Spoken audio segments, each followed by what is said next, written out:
আসসালামু আলাইকুম এভরিওয়ান, আশা করি সবাই ভালো আছেন। তো বরাবর মতো আপনাদের মাঝে চলে আসলাম আর একটি নতুন ভিডিও নিয়ে।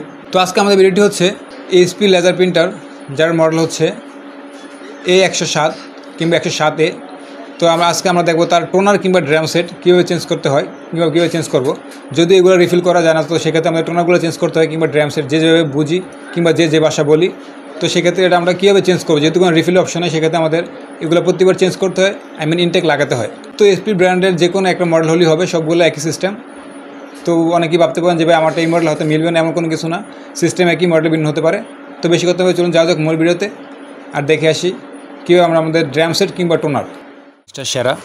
তো এবার আমরা মেশিনটা খুলতে হবে। তার জন্য প্রথমে আমাদের শাটার নামা নিতে হবে। তারপর যদি হালকা প্রেস করি তাহলে আমাদের উপরে শাটারটা খুলে যাবে।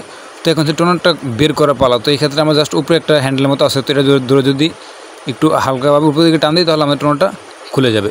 তো আমরা আমাদের টোনারটা খুলে ফেললাম। তো এবার আগে যে নতুন যে টোনারটা লাগাবো, তো সেটা আমরা পলিটা সারিয়ে নেব।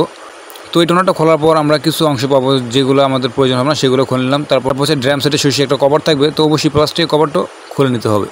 তো এতক্ষণ যা দেখলাম এটা একবারই সিম্পল ব্যাপার স্যাপার, এগুলো আমরা সবাই করতে পারবো। বাট এখন যে